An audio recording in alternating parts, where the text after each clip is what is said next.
Good morning and welcome to day two. It's a pleasure to be back. It's a pleasure to be introducing, absolutely, and I'm not just saying this because he's standing next to me, one of my favorite professors from my undergraduate days, Dr. Howard Cody. I think I had at least 3 classes with you while I was here, which seems an eternity ago. It was 15 years, and it was an eternity ago. Howard is a professor of poli-sci here at the university and director of International Affairs Program, of which I'm also a graduate, but he was not the International Affairs Director at the time. And also holds a joint appointment with the Canadian American Center. Research interests generally focus on Canadian comparative and European politics, concentrating on Canada's party and parliamentary politics. There's a lot of P's in that, especially in minority governments and in the West and Atlantic Canada, and is frequently published on Canadian politics in scholarly journals. Howard will be introducing our panel, and thanks very much. Over to you. Thank you very much, Wade. We are starting a little late, but we are not going to cut this short. We'll have a full panel, and when you consider the people who are on the panel this morning, you can understand we don't want to sacrifice anything. This is a panel on politics. Now, needless to say, we've had a good deal of discussion of politics already, but more or less from one angle or another. We're going to have a full frontal approach on politics this morning, and with good reason. After all, we don't get anything done, including the building of that east-west highway we've heard a good deal about, without the involvement of the political process. So we're going to get right into that process today. The first speaker is going to be Patrick Binns, who is the Canadian Consul General in Boston, and quite interestingly was for 11 years the Premier of Prince Edward Island, and even more interesting was the Canadian Ambassador to Ireland after that, which may or may not have proved useful for the kind of politics that we have here, given recent events in Ireland. Fortunately, we are in better shape than Ireland, I should hope. In any case, the second speaker is Peter O'Donoghue, who is the U.S. Consul General in Quebec City, who is a native of Connecticut and a long-time Foreign Service officer who has served in some very interesting and dangerous places, various parts of the world, is now in Quebec City. And the third speaker will be Ken Uplinger, who is from the Bellingham-Whatcom Chamber of Commerce in Bellingham, Washington. Bellingham is one of the largest towns, by the way, in the whole American side of the border. That's right near the border, and it's, of course, not far from Vancouver and Seattle. It's a very important border area between the U.S. and Canada. So, without further ado, I'd like to call Patrick Binns to speak first. Welcome.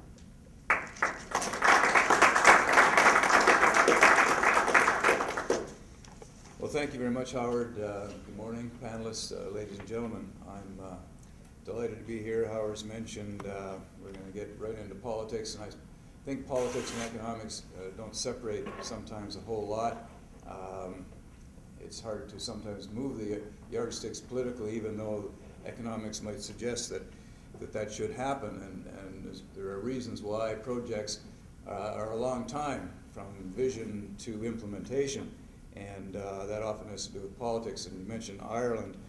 We might think something about politics here, but we don't touch the Irish when it comes to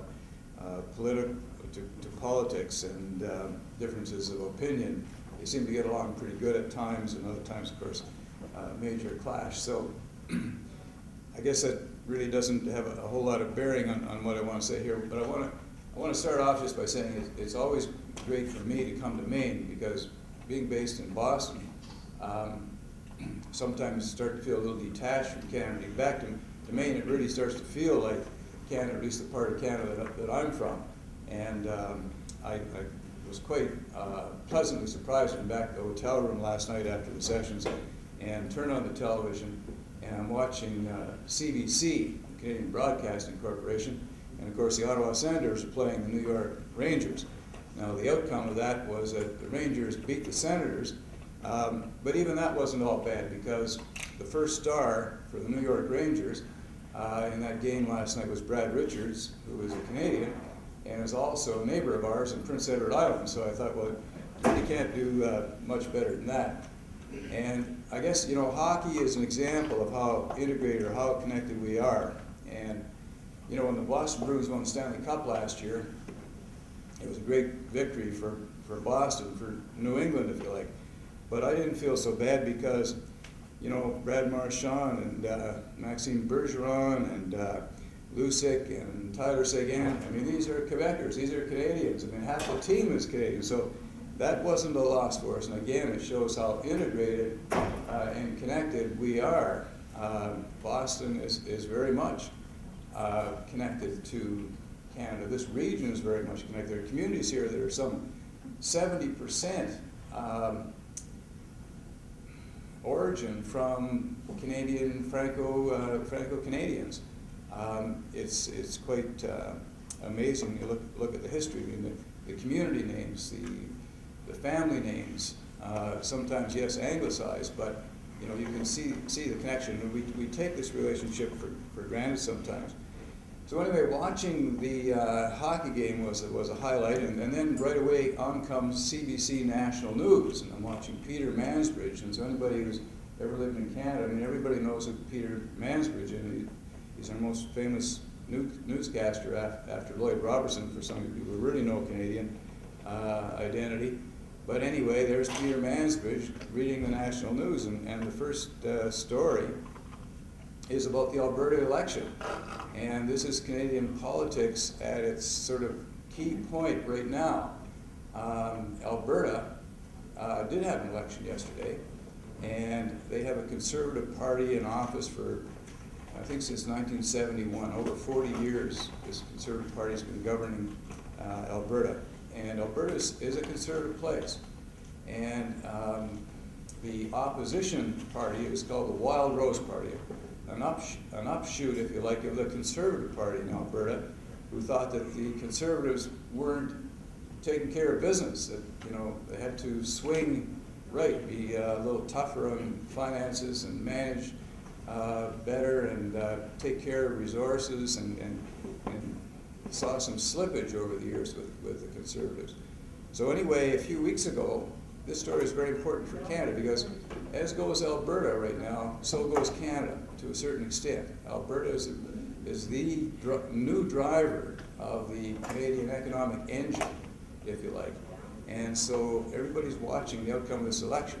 A shift in politics in Alberta could mean a lot for the National Treasury. What happens to finances with the Government of Canada and transfers to other provinces, because what happens in Canada is that we have an equalization system, and all Canadian taxpayers pay into equalization, but the provinces are doing best to have more taxpayers that are paying into this equalization fund, and that money will get distributed to the have-not regions, if you like. And interesting enough, in Canada, Ontario is the traditional driver engine of the Canadian economy. And in recent years, Ontario has started to slip in that regard. It's no longer it's still the economic center of Canada, believe me, but Alberta has more and more come to take a major role in terms of Canada's economic performance. And so again, this election in Alberta, which I'm watching in my hotel room in Bangor, is quite, it's great. I mean, this is like being home, but just you're across the border a little bit. And so I'm watching the results in the election. And Albertans were swinging towards Wild Rose 3 weeks ago. We all said that the Wild Rose Party would be elected a few weeks ago. But Albertans kind of looked this thing over and said, oh, we're not doing so bad, and maybe we should stick with the Conservative Party. Interesting, the leaders of both parties are women. And first time that Alberta now has an elected provincial premier who is a woman. Now, that was going to be the case with either outcome. And the leader of the Conservative Party, Alison Redford, she's been the premier for a number of months because she won the leadership of the Conservative Party, but she was never elected as a premier of Alberta. So last night was important for Canada, Canadian politics. I think it suggests that she has made quite an outreach already in terms of North America. In her first months in office, she traveled several times into the United States to talk about Alberta's oil sands and economic development and outlook. She's made quite an outreach to the rest of Canada in a fairly short time. And I think will be a strong premier. She's bringing new leadership, new vision, and renewal within an old party, if you like, which is rather interesting. rarely in Canada do we stick with one party so long. Usually it's 2 or 3 terms and they kick you out. And I know all about that, having been there myself. When it was time for a change, they usually, just new broom and sweep the old guys out and give somebody else an opportunity. But Alberta is key. We talk about East-West Highway and economic development and these important things here. But Alberta is key. In the month of June, last June, there were more jobs created in Alberta than there were in the whole of the United States. And I think that existed for several other months as well, but I know specifically that June this was the case. And that shows the power of energy, the power of oil, if you like. Job creation in Alberta is something to behold.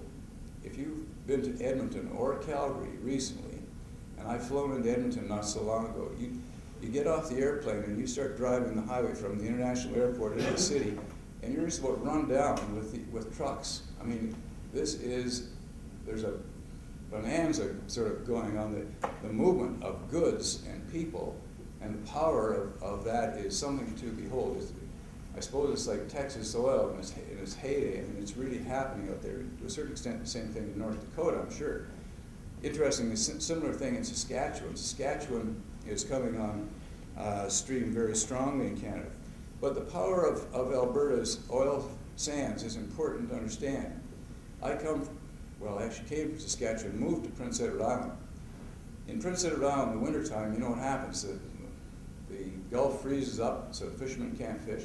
There's no farming because the ground's all covered with snow. There's a little forestry because it's tough to work in the woods. Tourists aren't coming. So what do all those people do in the wintertime? Well, in the last number of years, able-bodied young fellows go to Alberta. They go to Fort McMurray. They work in the oil sands. And they come home to fish. They come home to put the crop back in. They come home to run their tourist business. And that is replicated not just with Prince Edward Island, it's replicated to a certain extent in New Brunswick, Nova Scotia, Newfoundland. There are daily flights, at least I shouldn't say daily, there's at least weekly flights from St. John's, Newfoundland, directly to Fort McMurray in Alberta. That's the demand for workers. When I get on that airplane coming back out of Edmonton, I'm the only 60-year-old guy there with a suit. All the rest of these people are oil field workers who are going back and forth to wherever they came from. And the dynamics are important. And so how that oil economy works for Canada is really important, and the political thing, and it does have an impact. Those workers from PEI that are temporarily in Alberta during the winter, it works out well because some of these places in the north you really can't work, because of the terrain and so on in the summer months. But in the wintertime it freezes up, it actually supports some of this labor activity. So it's a good relationship, and it goes back and forth. Now I want to talk about Alberta oil, not just in terms of Canada, but Alberta oil is important to North America.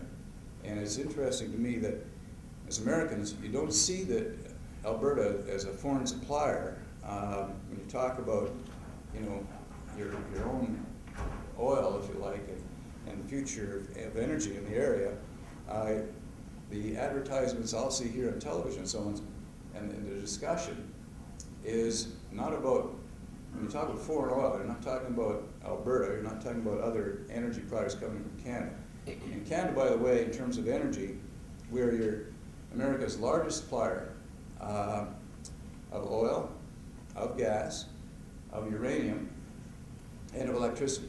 So in terms of energy, we are by far your biggest supplier, and a lot of that's coming out of Alberta. But just a little bit more on Alberta. I mean, Alberta has the third largest known reserves of oil in the world.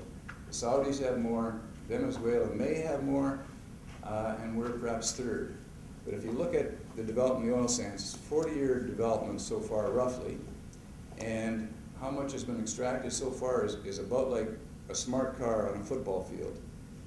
That's how much has been extracted to date. And so there's a huge reserve to still come. And there's been massive investment in the oil sands from America and from the rest of the world. It's important to understand that Canada's economy is an open economy. We're open to investment. And so investment is flowing into the oil sands as it flows into other developments in other parts of Canada. And so, you know, some Americans say, why are the Chinese looking at that oil? Well, why not the Chinese looking at it? The Chinese are investing in the Alberta oil sands. They will continue to invest, and there will be oil from Alberta going to China. Make no mistake about that. We will build a pipeline from the oil sands to the west coast, and that oil will be delivered to Asia and other, not just China, but other developing parts of Asia. Similarly, we're delivering that oil. About 10% of America's oil is already coming from the oil sands. And that will, we think, grow in the future. We think the KXL pipeline will eventually take place. We hope it'll take place, and we think it'll take place for the right reasons. We think it'll take place because we want the security of supply in North America that oil represents. You know, this just isn't a push thing from Alberta. It's a push-pull arrangement. The refineries in the Gulf of Mexico and Midwest states and so on want that oil. They want that security of supply. They're prepared to provide long-term contracts for that oil so that they have the security. And Canada and Alberta are happy to supply. And that's why there's this great debate about the KXL pipeline. We understand that, you know, these things are not easy. We've seen the Hydro-Quebec proposal to move power from Quebec to the northeast at 1,200 megawatts of electrical power. And that's another similar kinds of issue. Transmissions is always awkward. But let me tell you about, you know, it's fair to be concerned about the environment. Everyone should be, and I am, and I know all of you are. But you know, in the early days of the oil sands, they were only concerned with getting the oil out. They weren't terribly concerned about the environment.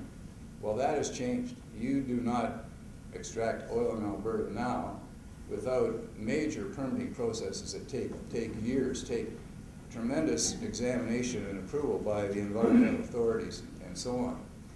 In the early days, it took probably 10 barrels of water to produce a barrel of oil. That's down almost 1-to-1 now. It used to be that they would just dump the waste back into the Athabasca River. Well, there's no water that goes back into the Athabasca River now. There was always oil seeped out of the banks of the Athabasca River, which would get into that river by natural gravity. But there is no man-made waste material, water going back into the river system, if you like.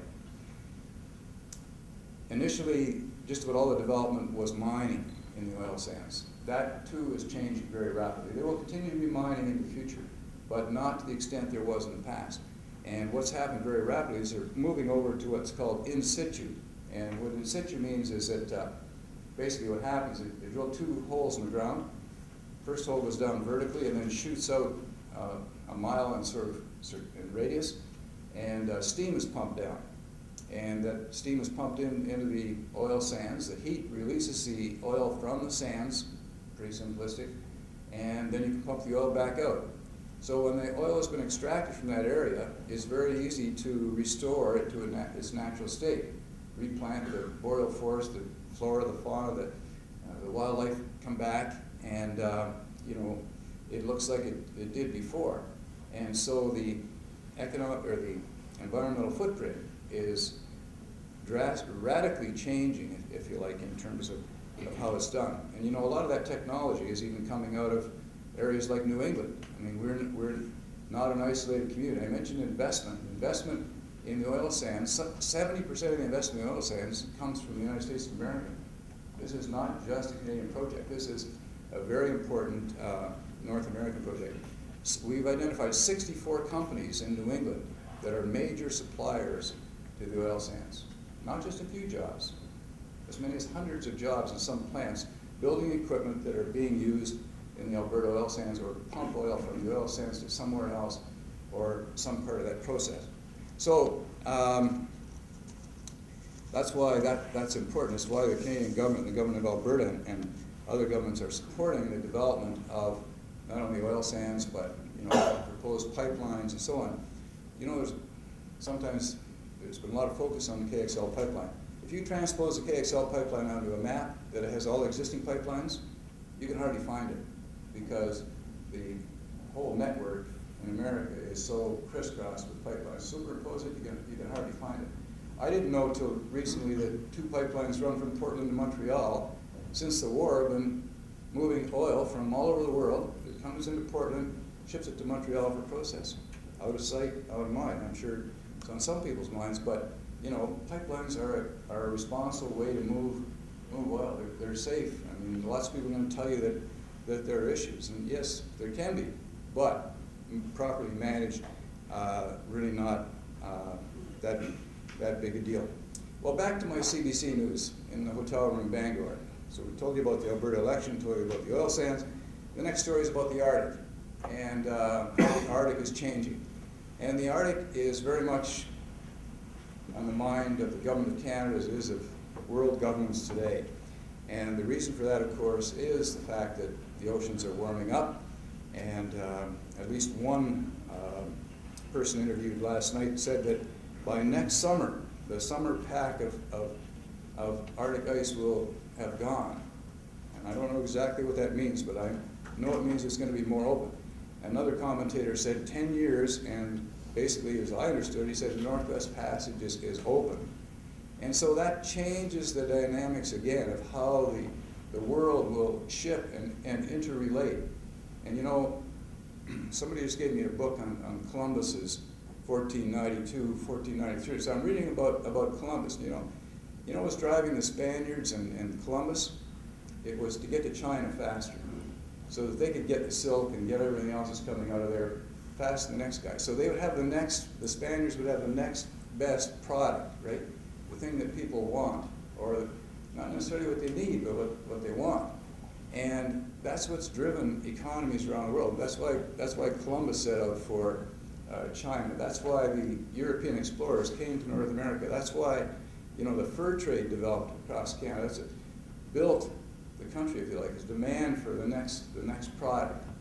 And so as the Arctic opens up, it seems to me that represents the next big opportunity, if you like, whether we know it or not. It's going to change the way everything is done. And it's why the government of Canada is putting such importance on the Arctic. We're currently mapping, you know, our northern territory, if you like, and we will suggest that it should take the continental shelf. Now, we don't know exactly where the continental shelf is because it's under ice, but we're determining that, and we will suggest to the UN that is Canadian territory. Now, we do claim unfettered rights to the Northwest Passage. Make no mistake about that. Not that we're going to stop shipments through, and we're going to cooperate with our American neighbors.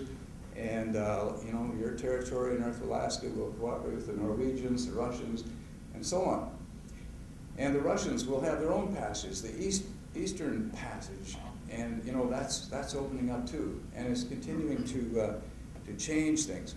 But we just saw a great presentation from Peter on shipping, and you know, the Suez Canal opening up. The Panama Canal is going to allow more freight through. That Northwest Passage is going to bring, as I see it, a lot more goods from other parts of the world to the eastern seaboard. And where are they going to come? They're going to come right into this region. So this is very important to us. I think it's why the east-west kind of relationship in terms of highway infrastructure and so on is so important. Halifax becomes Halifax is a major shipping center. It's one of the best deep-water ports in the world. And this is only going to make it stronger, and it's going to make the need to continue to develop that interconnected connectivity even more important. As you come into the St. Lawrence Seaway, and there wasn't much ice in the St. Lawrence this last winter, you know, Montreal continues to grow as an important port in terms of, I mean, it is a major port for all of the northeast region, if you like, and it will continue to grow as well. When you see this on the map, you realize how things are changing.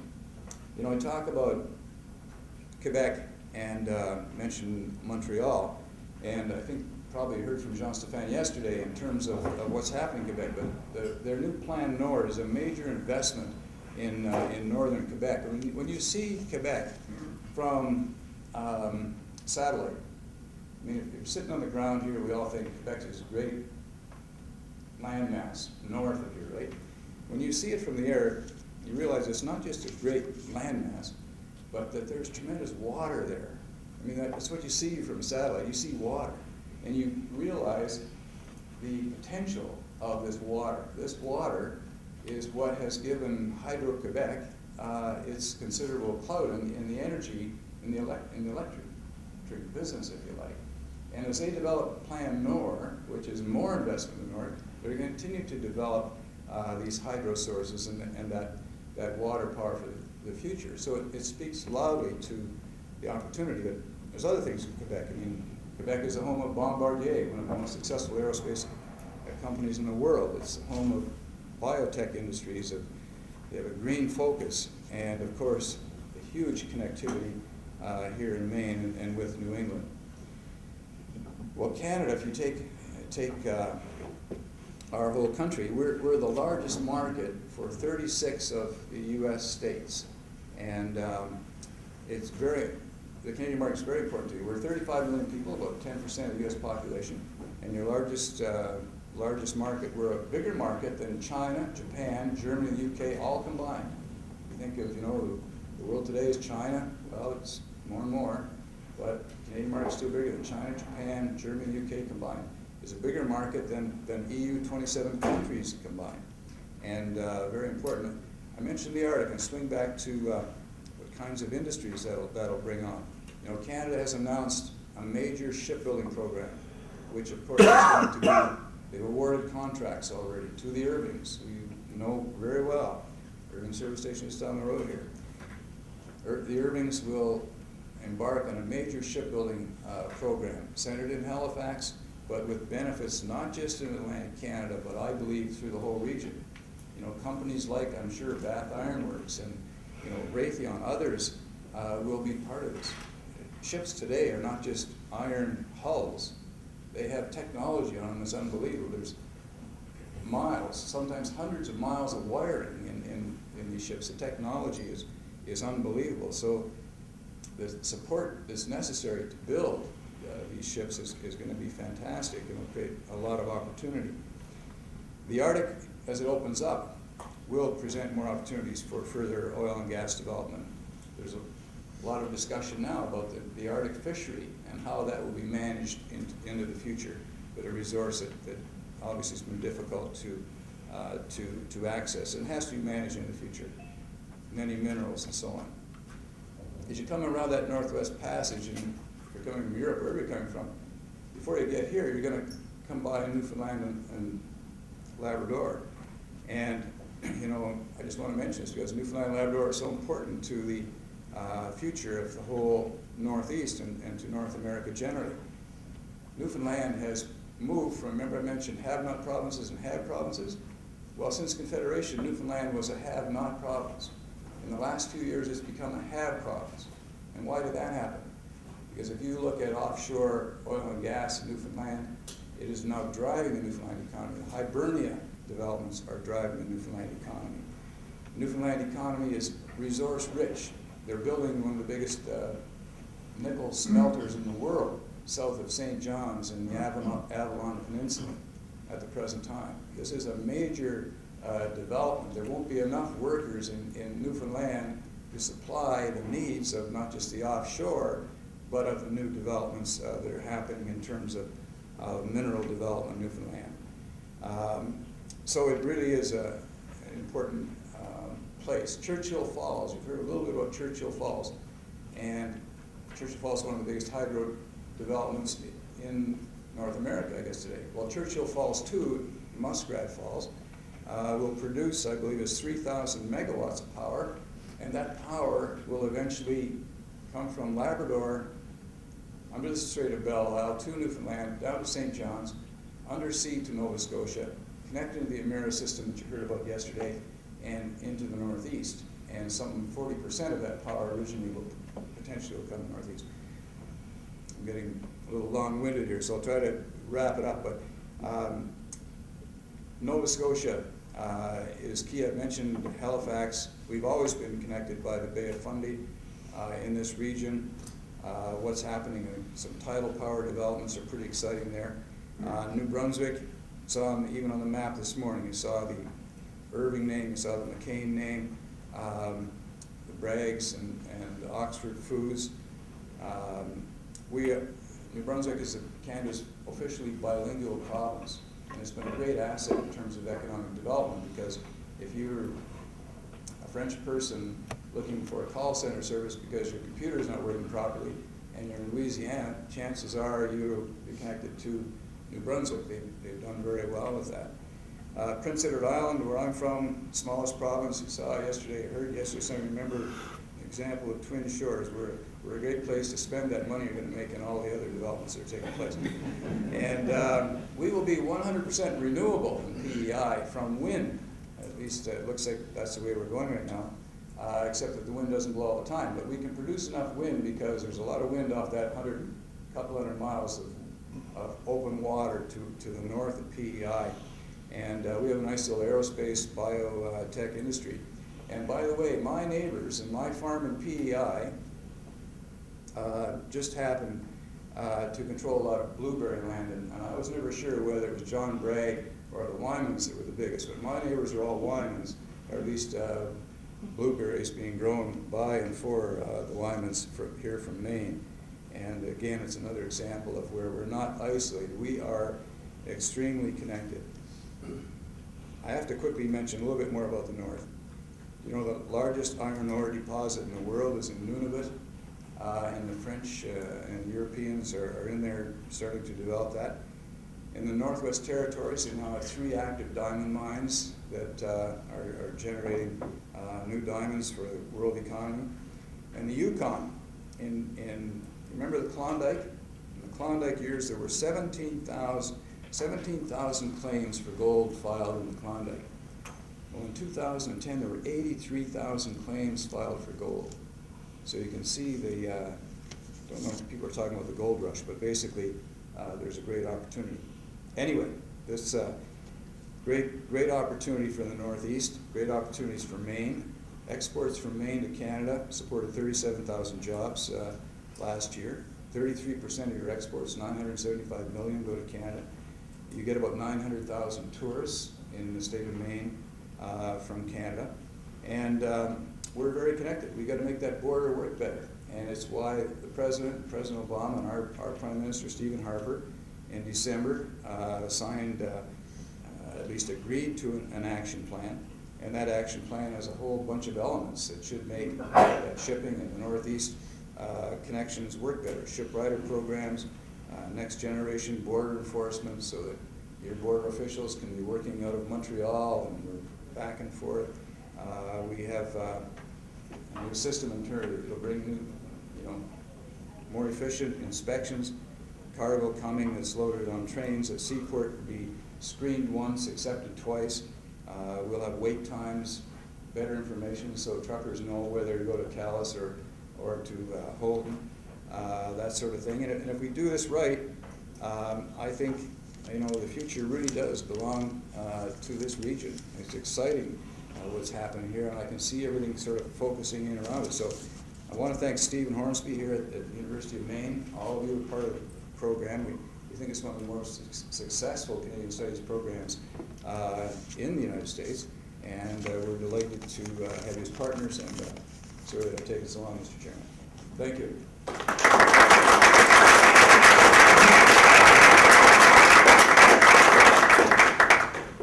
Many thanks, Consul General Binns. Now, another Consul General, the U.S. Consul General in Quebec City, Peter O'Donoghue.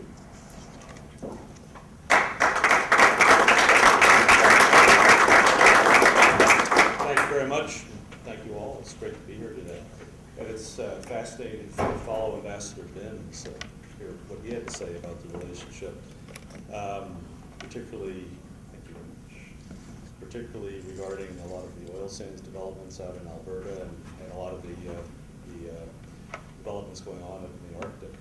I was just up in Ottawa a few days ago, and the good fortune of attending a very interesting lecture on some of the demographic and economic changes that are taking place in Canada. Ambassador Binns referred to some of those. And the point was, it was an interesting point, and I'm mentioning this because I'm the Consul General to Quebec City, and that's really where my focus is. I try to stay in touch with what's going on in the rest of Canada, but I'm really, responsible for, from the U.S. perspective, most of the province of Quebec, and also for Nunavut, which Ambassador has mentioned, which is a fascinating entity unto itself. It's a territory, it's Baffin Island and a lot of the eastern Arctic. It's only been around since the late 1990s. It's a separate territory. And I had the good fortune, since it's in our district, to travel up there in September. It's not something we can do very often because it's so far and it's so expensive that our U.S. government budgets don't let us go up there very often. But I can second what Ambassador Ben said. It's a territory. It's close to half the size of the eastern, the good part of the eastern United States. The population is only 35,000 people. Absolutely flowing in mineral resources, diamonds, nickel, copper, gold, uranium. I mean, almost anything you can mention. And interestingly, American investors have been slow to get up there. Chinese, Indians, Europeans are investing in a big way up in Nunavut so far, but Americans have really not caught on yet.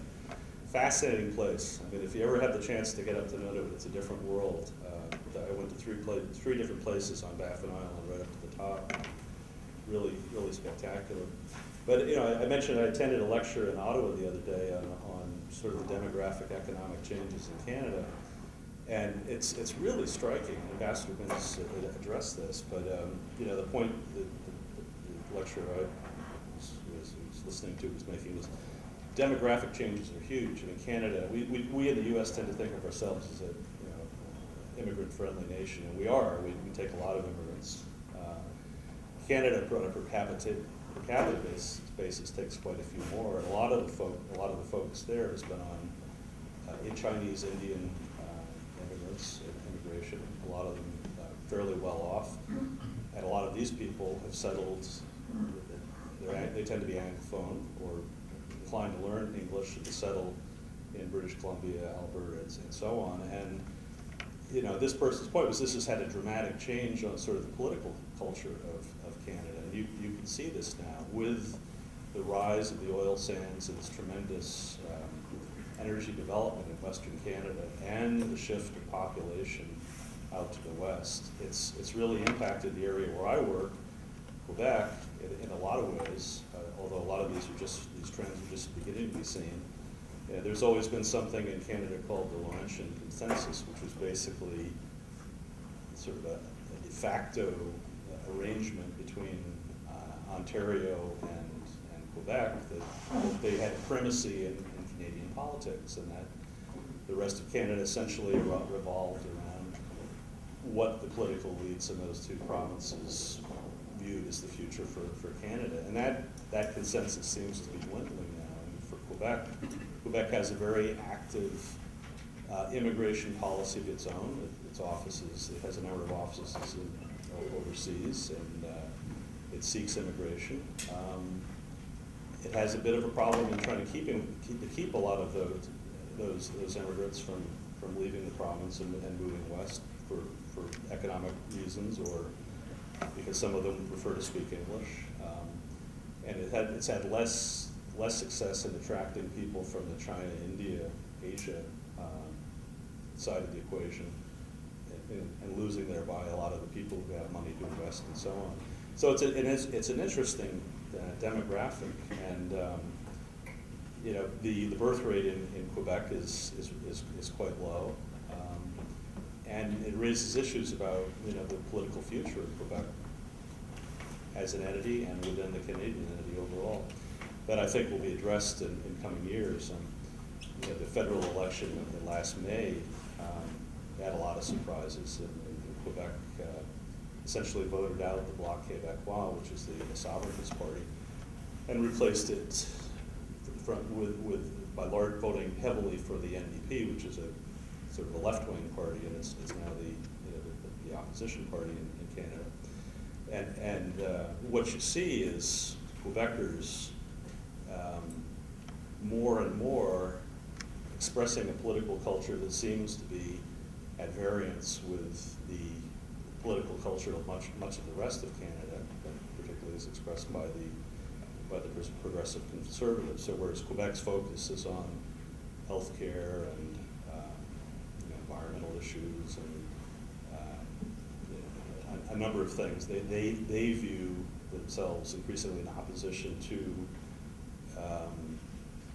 some of the initiatives of the Harper administration, such as removing a long gun registry and increased jail sentences. So you see a bit of a divide growing. It'll be very interesting to see how this plays out, and I don't want to dare to forecast what the future of Canadian politics holds. My point is it's very interesting from the point of view of somebody who's working in Quebec to see some of these very significant changes that are going on, particularly in Western Canada and in the Arctic, as Ambassador Binns mentioned. I think it's also worth noting, a lot of the projections are interesting. The U.S., of course, has in the past several years discovered or acquired the technology to develop all kinds of gas and energy technologies that we didn't view as particularly accessible even 5 or 10 years ago. And there's a very real possibility that North America as a whole will be relatively energy independent in the coming decade or so, and this will really have a tremendous impact on how we as a North American continent view our relationship vis-a-vis the rest of the world. Ambassador Binns also mentioned Canada's looking more and more towards Asia. Well, so is the U.S. The Secretary of State recently made very clear that we're starting more and more to look to China and other Asian countries as a future source of our own development. We're involved now in something called the excuse me, the Trans-Pacific Partnership, which is an initiative that sets out the next couple of decades of development. Sorry, a little allergy in the throat. And Canada has now expressed interest in joining that as well. Anyway, that's a bit of an aside. I want to get back to my main points here. One of the hazards in coming late to, being late in the lineup for this discussion is that a lot of the good points have already been made. So some of the things I'll address have been addressed earlier, but I still think it's worth mentioning some of these very interesting statistics because it gives a sense of how extraordinarily close and powerful and important this bilateral relationship is. Because some of the speakers yesterday, Professor Morrissey, for example, mentioned how difficult it is for the State Department, and I think it's the same thing for Ottawa, to try to keep control of what's about bilateral relationship, because it's so easy for people on this side of the border to pick up the phone and deal with their counterparts on the other side. That's all true. It's a good thing. It just shows how easy and fluid the relationship is. And the reason we have 7 consulates and an embassy in Canada, and Canada has a comparable number in the U.S., is because the relationship is so important. But that being said, it is a diplomatic, bilateral, international relationship, and we always need to remember that. The basic reality is because we're so close, we operate well, and it makes us unique, or the relationship unique vis-a-vis any of our relationships elsewhere in the world. So again, at the risk of reiterating some of the points that are already made, I just think it's worth mentioning again. Canada and the U.S. benefit from the largest trading relationship in the world. Trade worth over $1.5 billion traverses our shared border each and every day. Canada is the top trading partner for 35 of the 50 U.S. states. Canada is the 4th largest source of foreign investment in the U.S., and reciprocally, the U.S. is the largest source of foreign investment in Canada. Our overall two-way economic relationship in trade and investment amounts to about $1 trillion a year. And these are just amazing statistics, and that's why it's worth reiterating. Now, again, on Quebec, just dealing with Quebec, the province that in which I serve, alone exported goods worth over $40 billion in 2010 to the U.S., and much of this was to the Northeast region, your region. And that's an amount that represented about 68% of Quebec's overall international exports. Quebec, similarly, imported about 29% of its overall imports from the U.S. at a value amounting to over $21 billion in 2011. The Northeast U.S. states alone, Maine, New Hampshire, Vermont, Massachusetts, Rhode Island, Connecticut, New York, Pennsylvania, and New Jersey, that's how it's broken down, alone exported $7.6 billion worth of goods to Quebec last year and imported over $18 billion. Now, I just, why I keep saying it's worth reiterating, because these are enormous numbers by any standard of world trade. And because it's Canada, we tend to take, the sheer volume of the relationship for granted. But as the Ambassador said, that the trade that we experience with Canada far exceeds our relationship with China and several of the European countries all rolled in together.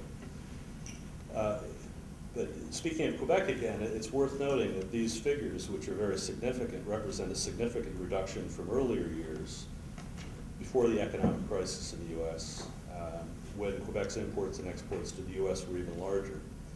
In 2002, for instance, over 83% of Quebec's foreign exports went to the U.S. as opposed to about 68% last year. And that was mostly the Northeast and Midwest. And that figure underscores the fact that, which you all know, the U.S. has been, for many years, Quebec's most important international trade partner. But I want to also make the point that statistics show that U.S. trade with Quebec continues to rebound since the financial crisis. Since 2009, two-way trade between Quebec and the U.S. has increased by 26%, or to a value of about $13 billion. And as is the case with Canada overall, Quebecers also invest a great deal in the U.S., and the province also benefits a great deal from direct U.S. investment. So I just wanted to throw some of those statistics out. I know numbers can be boring, and you've heard a lot of this before, and I don't want to drown the discussion in statistics. I still think it's worth reiterating, just that sheer volume, and is it just one indicator of the extraordinarily close relationship between the two countries. We have a 4,000-mile long shared border. It's always been relatively porous, sometimes more than others. And all this has contributed to a relationship that has always been marked by an unusual degree of amity and cooperation. And while both countries have managed to maintain their separate national identities, Quebec's unique francophone culture, I think, is a case in point.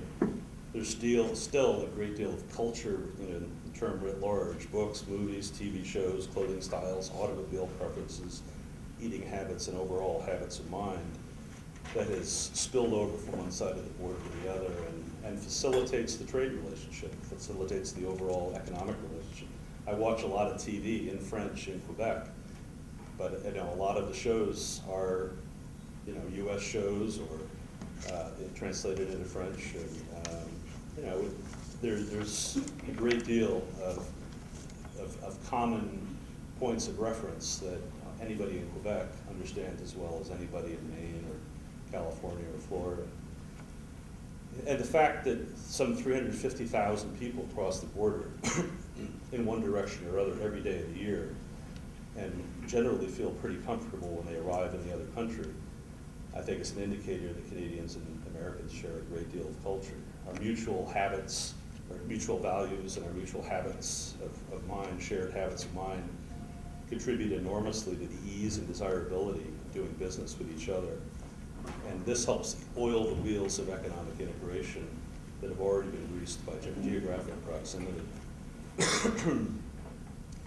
Getting back to my Quebec experience, I'm often struck by how often Quebecers, people who are deeply attached to their own language, their own history, their own culture, tell me how deeply attached they are also to the U.S. and how comfortable they feel traveling or doing business here.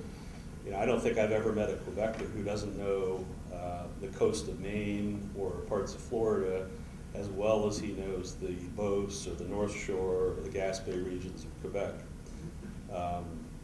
And I'm also struck by the enormous numbers of Quebecers who increasingly are buying property in the Sun Belt, Florida, and Arizona, and elsewhere, and view this as a perfectly normal part of their overall process of integration as North Americans. We spend much of the year in Quebec and part of the year in the US. So, well, Quebec has experienced over the past 40 years or so an intensive period of self-examination aimed at bolstering, defining, and protecting its French language and unique culture.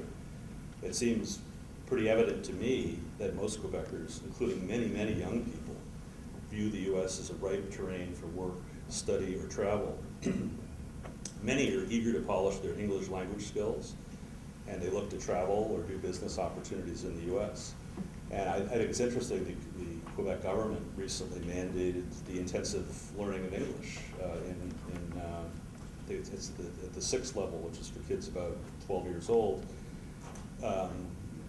as an important survival skill. I mean, there's a recognition that they're absolutely clear about the primacy of holding on to the French language and Quebec's culture, but understand that learning English is a tool that people know to have a broader future for Quebec to operate in a wider business environment that's North American. And in Quebec, even separatist parties which always seem to reflect the views of a significant percentage of Quebecers. It's hard to know ever how big the numbers are. I mean, there's right now the Parti Québécois is doing very well in the polls in Quebec. I don't think that translates to a wide-scale support for separation anytime in the foreseeable future. But it's always an element. It's a factor in the equation. But anyway, those parties which always seem which do have a separatist inclination also largely accept the value of learning English so Quebecers can operate effectively on that vast American market, which they view as their premier business partner. And there's really nothing new about this. If you go back to the 1980s when the free trade agreement was first being negotiated, it was in Quebec that we found the strongest support for a free trade agreement with the U.S. I was in Ottawa for part of that discussion. I was there 87, 89. And it was, a lot of the concerns about American domination of Canada's culture really were articulated more in the Anglophone regions. Quebec didn't see it so much as a problem. So again, this support for these kind of arrangements with the U.S. are cut across the leading parties in Quebec. And few Quebecers feel threatened by close economic ties with the U.S. And I'd say the majority view it as a strong positive. So, like the rest of Canada, Quebec tends to look south more than it does east or west when it's looking for clients, customers, sources of investment. And it's very strong development in the province recently in such sectors. And Jean-Stéphane mentioned these, but I'll just cite them again because I think they're amazing. I spent a summer in Quebec many years ago, and there wasn't a lot in terms of cutting-edge scientific development, but now it is really cutting-edge in aerospace technology, agri-food industry, biotechnology, energy production, transportation, environmental technology, information and communications technologies. And you add these to their traditional strengths in lumber, paper, construction, mining, and agriculture, several of which are sort of in a crisis mode right now, but still strong. These have put the province at the cutting edge of all these various domains and make the province a fertile field for U.S. investment, joint ventures, scientific collaborations. And some of these are already going on involving firms and universities in the northeastern part of the U.S. Several speakers have mentioned Quebec's incredible hydroelectric capacity. That's very true. And talking about the politics, Quebec has been very active in promoting this hydroelectric capacity. Quebec delegations are regularly in the Northeast trying to sell more energy. Again, they're very proud that this is clean and green energy, and this is a very strong selling point as far as they're concerned. So one other point that I don't think has been mentioned too much, but is also a priority for Quebec, that addresses their interest in having stronger economic integration, is to promote high-speed rail lines between Montreal, New York, and Boston. this is a, I think a fairly high priority for the Quebec government. And it's aroused some interest in the U.S. side, but at this stage, it's more of a, it's a vision for the future than something that anybody is contemplating on actually realizing, given the budget, state of budgets in the U.S. and the overall lack of financing. But again, it's something that Quebec views as an essential part of its integration with the rest of the northeastern part of the U.S. Plan Nord, I just mentioned it briefly. This is Premier Charest, the Prime Minister of Quebec. This is what he views as his legacy program.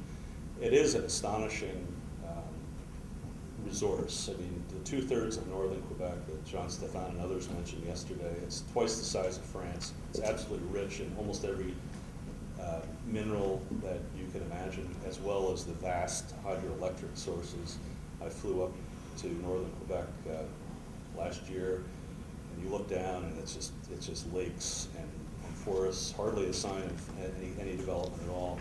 But there's an active plan in place over the next 20 years to acquire $80 billion in investment and make that happen. So far, again, it's the Chinese, the Indians, the Europeans that have come forward with investment, not so much the Americans.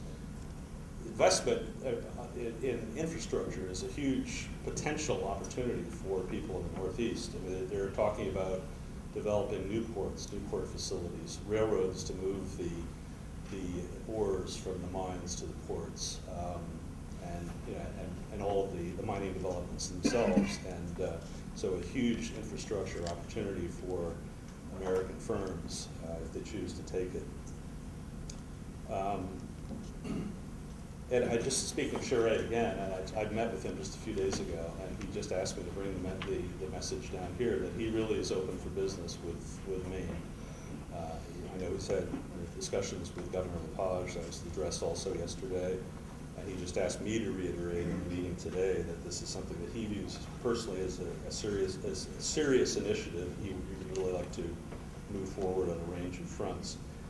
So up to this point, and I know I'm running out of time, I focus mostly on what works well on the economic relationship, but I just want to mention a point that Ambassador Binns also touched on, and this is this whole new initiative, and again, it falls into the realm of politics, that's called the Beyond the Border.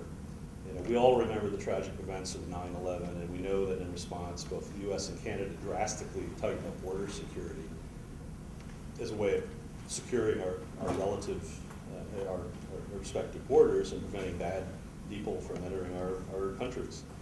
I grew up in New England, and I remember, and I've been traveling back and forth to Canada for about 50 years. And I remember when all you had to do was wave hello and cross the border. Those days are gone, unfortunately. And the demands for security have mandated heightened procedures on both sides of the border that have led to delays in passage of people and goods, frustration, and often a sense from visitors that they aren't welcome. I recently read an article in the New York Times that cited a 2006 survey by the U.S. Travel Association, which found that, quote, foreign travelers were more afraid of United States immigration officials than of terrorism or crime. They rated America's borders by far the least welcoming in the world. 2/3 feared being detained for minor mistakes or misstatements. I carry a diplomatic passport. I've traveled back and forth through U.S. border. I understand what they're talking about. I mean, somebody mentioned the militarization of the border. It can be intimidating, and it has put off a lot of people. And while these findings that I just mentioned are disturbing, I think they refer more often to people coming from third countries, not generally from Canada, although there is that impact there too. I've talked to a lot of Quebecers and other Canadians who say they feel intimidated by coming across the border. So, just moving forward on this point, and it's also true in Quebec, it feels a decline in tourism. Partly that's the recession, partly it's the dollar exchange rate, but partly it's the hassle of getting a passport and feeling like you're going to be queried. Okay, so, the two President Obama and Prime Minister Harper met in February 2011 sat down, agreed we have to do something about this, and they agreed to develop action plans, an action plan, but beyond the border action plan, and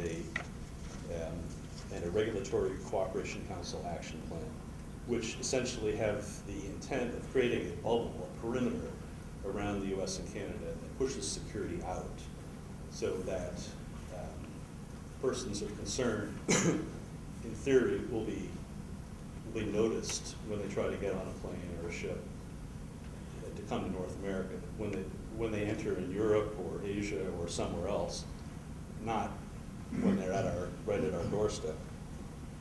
It also seeks to improve the facilitation of trade by speeding things up at the border, by identifying that large group of people who are frequent travelers and pose no problems, and easing the way for them to travel. The regulatory aspect of that, the Regulatory Cooperation Council Action Plan, also intends to rationalize regulations. Does it make sense that Cheerios in Canada are produced under a different regulatory set of requirements than Cheerios in the U.S. or auto parts? Most people think no, so there will be work underway to try to rationalize and render comparable the regulations on both sides. So I know I've run over my time, but I just want to, this is what we in Canada, the embassy, view as one of the most important political developments of this period in Canadian-U.S. relationships. We know we have a problem at the border.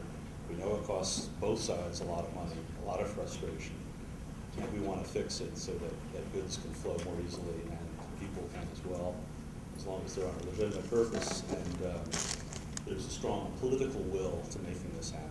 So, thank you very much.